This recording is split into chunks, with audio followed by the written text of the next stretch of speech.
শুভ সকাল আমার প্রিয় ছাত্রছাত্রীরা। আজকে আমরা পঞ্চম শ্রেণী সেকেন্ড সামেটিভ বেঙ্গলি যে স্কুল ওয়াইজ যে কোয়েশ্চেনগুলো রয়েছে সেই কোয়েশ্চেনগুলো আজকে আমরা সমাধান করব। তো এর আগের ভিডিওতে আমরা 1 2 3 4 যে 4 নম্বর স্কুল পর্যন্ত এগুলো সমাধান করা হয়েছে। আজকে পঞ্চম স্কুল 5 নম্বর স্কুলের যে কোয়েশ্চেনগুলো সেগুলো সমাধান করে দেখাচ্ছি এবং অলরেডি আমি সমাধান করে রেখেছি, জাস্ট উত্তরগুলো আমরা নোটস করে নেব। 5 নম্বর স্কুলের সেকেন্ড সামেটিভ বেঙ্গলি ক্লাস 5-এর কৃষ্ণনগর কলেজিয়েট স্কুল, এই স্কুলে থাকা যে প্রশ্নগুলি সেই প্রশ্নগুলো দেখো কি আছে। শূন্যস্থান পূরণ আছে। মাঠ মানে তো সবুজ প্রাণের শাশ্বত একদ্বীপ, এখানে উত্তর তোমরা লিখবে শাশ্বত একদ্বীপ। পেজ নাম্বার 22, ঠিক আছে। সেই সবুজ বনের আঁচল নেমে এসেছে নিচের সমভূমি পর্যন্ত। এখানে যে এমসিকিউ দেখো, এমসিকিউ সব কোয়েশ্চেন আমি 2-1 করে বলে দিচ্ছি আর বুঝিয়ে দিচ্ছি, তোমরা দেখে দেখে নোটস করে নেবে কোয়েশ্চেনগুলো, কোয়েশ্চেনের অ্যান্সারগুলো। 5টা এমসিকিউ, 5টা এমসিকিউ কোয়েশ্চেন আমরা অ্যান্সারগুলো লিখে দিয়েছি। তারপরে দেখো বলা আছে 2-1 শব্দের পার্থক্য দেখা, দুটো করে শব্দ থাকবে যার অর্থগুলো ভিন্ন হবে, সেই অর্থগুলো আমরা নোটস করব। এক কথায় উত্তর দিতে বলেছে। এখানে একটা বাক্য থাকবে, এই বাক্যটা তোমাকে ছোট্ট করে বলতে হবে যে এক কথায় বললে কি হবে এটা। নিচে অর্থ দেওয়া আছে, অর্থগুলো দেখো লেখা আছে। ভূত, অশরীর, তল্লাট হবে অঞ্চল, আফসোস হবে আক্ষেপ, পাখি হবে পক্ষী। এবং কিছু এসিকিউ কোয়েশ্চেন আছে। এসিকিউ কোয়েশ্চেন যেমন ঝড় কবিতাটি কার লেখা, মৈত্রী দেবীর লেখা। এভাবে এমসিকিউ কোয়েশ্চেনের যে উত্তরগুলো ওখানে নোটস করা আছে। এবার দেখো 4-এর কিছু প্রশ্ন আছে যেগুলো ইম্পর্টেন্ট কোয়েশ্চেন, সেগুলো আমি তোমাদেরকে বলে দিয়েছি, এখানে স্টার করে দিচ্ছি যে কোয়েশ্চেনগুলো খুবই গুরুত্বপূর্ণ। এই কোয়েশ্চেন দুটো, যেমন নিখিল করা বিকিল বলতে কি বোঝায়, সুন্দরবনে কোন গাছে মৌচাক দেখা যায়। তারপরে দেখো 6 নম্বর স্কুলে বনগাঁও কুমুদিনী উচ্চ বালিকা বিদ্যালয় এবং সুরি PCMM হাই স্কুলের এমসিকিউ কোয়েশ্চেনের অ্যান্সার দেওয়া আছে। এবং কিছু এসিকিউ কোয়েশ্চেন, যেমন মধুর চাক খুঁজে পাওয়ার পন্থা, সন্ধ্যাবেলায় মায়াতুরি কি করত, শেষ পর্যন্ত ফণী মনসা নিজের জন্য কেমন পাতা চেয়েছিল সে। নেক্সট 3 দাগের কিছু কোয়েশ্চেন, ইম্পর্টেন্ট কোয়েশ্চেন, এই কোয়েশ্চেনগুলো দাগিয়ে দিয়েছে। লিঙ্গ পরিবর্তন, এটা কিন্তু তোমাদের খুবই গুরুত্বপূর্ণ একটা ব্যাকরণের মধ্যে বলা যেতে পারে যে লিঙ্গ বলতে কি বোঝো, লিঙ্গকে কয় ভাগে ভাগ করা যায়, এরকম হয়তো দিতে পারে যে উভয় লিঙ্গ কাকে বলে একটি উদাহরণ দাও, ক্লিবলিঙ্গ কাকে বলে একটি উদাহরণ দাও।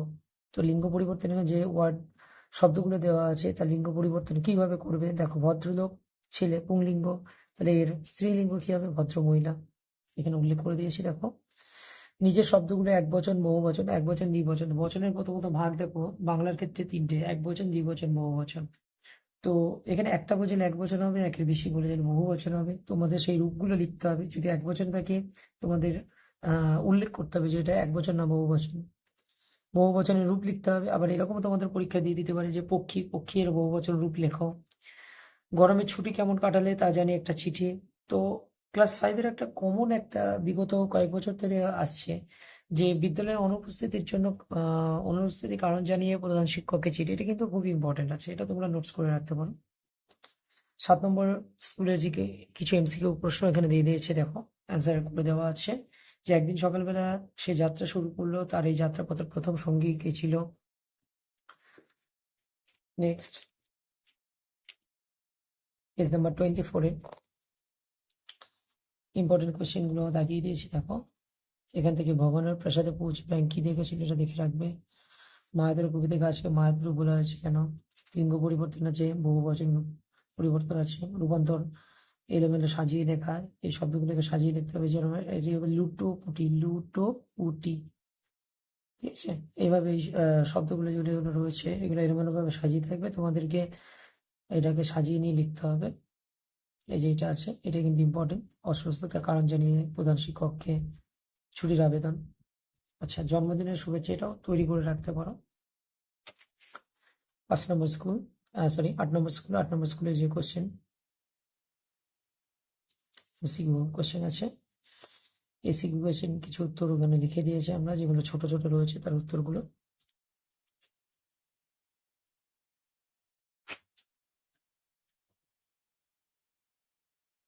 এই কোয়েশ্চেনটা কিন্তু খুবই ইম্পর্টেন্ট আছে। চিনি করে মধু সংগ্রহ করতে কারা গিয়েছিল? বচন কাকে বড় বচনের একটি নিয়ম। দাড়ির মধ্যে বেঁধেছে আস্তানা, কোন কোন পাখি আস্তানা বেঁধেছে?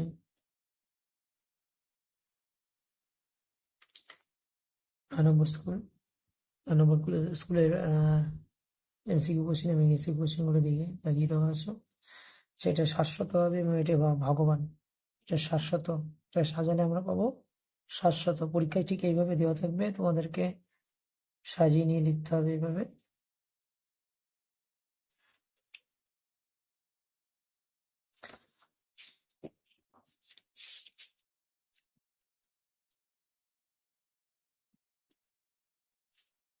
মায়ের অসুস্থতার কারণ জানিয়ে পত্র বাবাকে।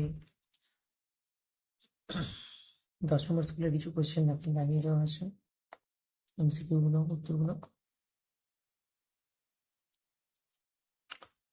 বাঘটা কি পড়েছিল, কোথায় পড়েছিল?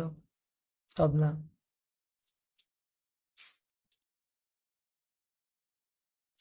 এগুলো একটু ক্রস করে লেখা আছে, কোয়েশ্চেনের উত্তরগুলো ভালো করে দেখবে।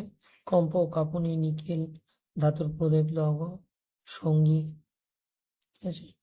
লিঙ্গ পরিবর্তনও রয়েছে এখানে, দেখো কয়েকটা আমি পড়িয়ে দিয়েছি, সমর্থক শব্দ লিখে দিয়ে আসছি।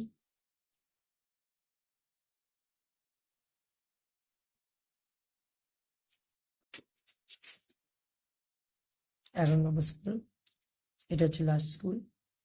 এখনো পর্যন্ত যারা আমার ভিডিওটি দেখছো, এখনো পর্যন্ত যারা ভিডিওটি দেখার পরে সাবস্ক্রাইব করেনি, অবশ্যই আমার ভিডিওটি সাবস্ক্রাইব করবে এবং কমেন্টের মাধ্যমে জানাবে। ভিডিওটি ভালো লাগলে অবশ্যই একটা লাইক করবে।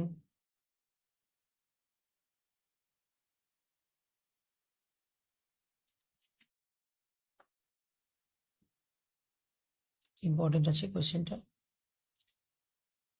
ইম্পর্টেন্ট বলতে অ্যাকচুয়ালি কিছুই নয়, তোমরা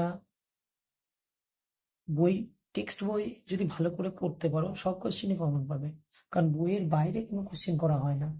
আমরা সাধারণত দেখেছি যে কিছু ছাত্রছাত্রী রয়েছে যারা টেক্সট বইটা ভালো করে ফলো করে না, এবং সেই কারণেই তারা কোয়েশ্চেনের অ্যাটেন্ড ঠিক মতো করতে পারে না। একটা জরুরি জিনিস যেটা বলবো যে টেক্সট বইটা খুঁটিয়ে পড়লে খুব সহজেই কোয়েশ্চেনের উত্তর তোমরা পেয়ে যেতে পারো, সে বড় কোয়েশ্চেনই হোক ছোট কোয়েশ্চেনই হোক। তো চেষ্টা করবে যে টেক্সট বইটা একটু ভালো টেক্সট বইটা ভালো করে পড়ার। নোটস তো অবশ্যই পড়বে, নোটসের সাথে সাথে বড় টেক্সটটা প্রথমত টেক্সটটা থেকে পড়া বোঝার চেষ্টা করবে তোমরা সকলে।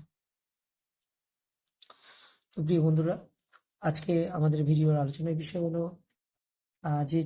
যেটা নিয়ে আলোচনা করলাম সেটা হচ্ছে পঞ্চম শ্রেণী প্রশ্নবিচিত্রা রায়মার্টিনের সেকেন্ড সামেটিভ যে বাংলার কোয়েশ্চেনগুলো রয়েছে প্রশ্নবিচিত্রা, সেগুলো সমাধান করা হলো। পরবর্তী ভিডিওতে আমি পরিবেশ সাবজেক্টের যে কোয়েশ্চেনগুলো রয়েছে সেগুলো সমাধান করব।